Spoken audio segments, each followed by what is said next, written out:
de forma trágica, né, muito triste, que as previsões que nós tínhamos feito alguns anos atrás estão se confirmando. Na verdade, existe um problema generalizado de várias formas na Petros.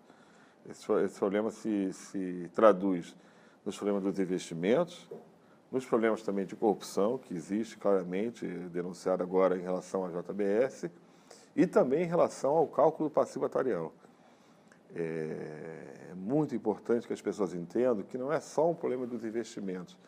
Não chegamos a um número fabuloso desse de 27 bilhões de reais de déficit técnico dentro do plano Petros Sistema Petrobras, o Petros 1, o Petros BD, como o pessoal chama, de uma maneira só, de um ponto de vista.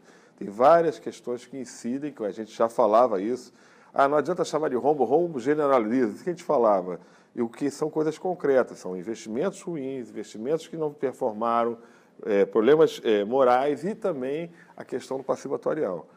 Nós fizemos um pedido, nós tínhamos feito longamente ao longo dos anos e conseguimos agora uma resposta da Petros sobre a seguinte situação. Todos os investimentos da Petros, se tivesse sido feito e desse tudo certo, né, quanto é que a Petros teria mais por conta disso? Então, um cálculo feito com os mais importantes investimentos, né, 90% deles, deu 17 bilhões. Pô, se tudo que deu errado, deu um déficit técnico de 17 bilhões nos investimentos, da onde vem os 10 bilhões para chegar aos 27 bilhões de déficit? Justamente no problema do passivo atuarial. Da maneira como a Petros também encarou a administração e o cálculo dos benefícios concedidos e a conceder, os compromissos que a patrocinadora, a Petrobras e a patrocinadora BR Distribuidora, teriam com o plano. Essa situação é uma situação chave para nós, entender que esse déficit técnico não é um déficit só conjuntural, é muito importante, porque ele é causado por questões importantes em relação aos investimentos, mas é causado também por questões muito importantes também em relação ao passivo atuarial. E principalmente pelas dívidas que a Petrobras nunca foi cobrada em relação ao nosso plano. Isso é muito importante entender.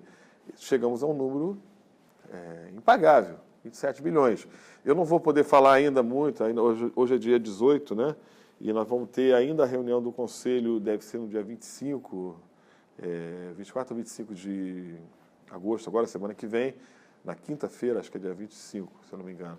E essa reunião vai estar discutindo o que? Exatamente qual a proposta que nós vamos, no Conselho Deliberativo, vai ser apresentado, né, para os participantes assistidos. De qualquer maneira, essa conta não é nossa. Essa é a questão. A conta é uma conta que envolve uma participação maior da Petrobras por uma questão concreta. O plano prevê isso, o custeio do plano prevê isso.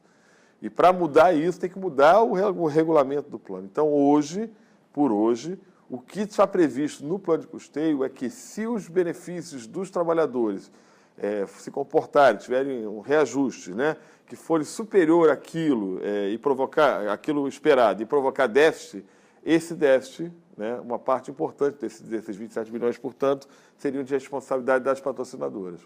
Essas dívidas não são cobradas. Então, a Petros teria que, na verdade, fazer um plano de equacionamento, e é isso que nós temos discutido no Conselho, que envolva várias situações. A lei permite fazer pelas contribuições normais, pelas contribuições extraordinárias, pela redução dos benefícios a conceder, e também permite, e esse é o nosso entendimento, fazer a cobrança das patrocinadoras. E não fazê-lo significa onerar a gente muito mais, e nós não podemos concordar com isso.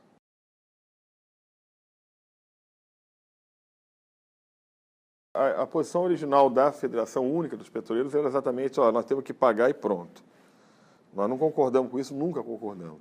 Nós estamos falando o seguinte, é verdade, nós vamos ter que pagar uma parte desse déficit, porque o plano ficou mais caro.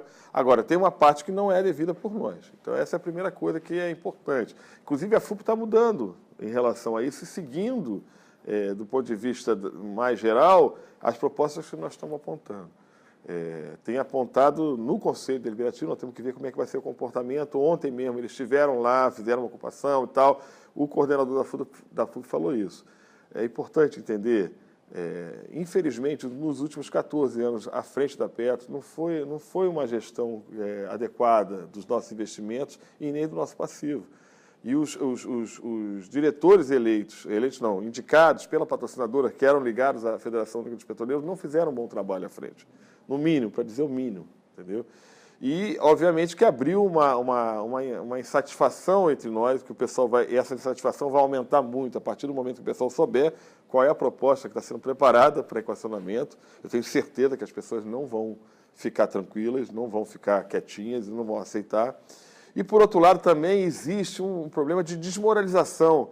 Assim, o que eu entendo? Como as nossas principais lideranças do movimento social, do movimento sindical organizado, na prova de governo, de ser governo, fracassaram, do ponto de vista não só de estratégia, mas principalmente do ponto de vista moral também, isso tirou um pouco da credibilidade do movimento social e do movimento sindical de se impor. Então, existe muita temeridade hoje, e eu tenho certeza que existe entre os meus colegas, eu vejo isso, de, bem, será que nós podemos lutar? Será que nós devemos lutar? Essa situação está colocada, gente. Mais cedo ou mais tarde, em algum momento, nós vamos ter que nos enfrentar com esse projeto. E não é um projeto só em relação a Petros, é um problema geral na sociedade. O Brasil está sendo entregue, esse é o painel que está correndo agora aqui no Congresso da FNP. O Brasil está sendo entregue, as nossas riquezas nacionais estão sendo entregues, a Petrobras está sendo entregue, o pré-sal está sendo entregue, o sistema financeiro hoje está dominando o país e continua dando as cartas no jogo da economia nacional e internacional. E o Brasil está sucumbindo a isso. A única chance, e eu acredito nisso piamente, a única chance que nós temos de reverter esse estado de coisas é se os trabalhadores se reerguerem, né?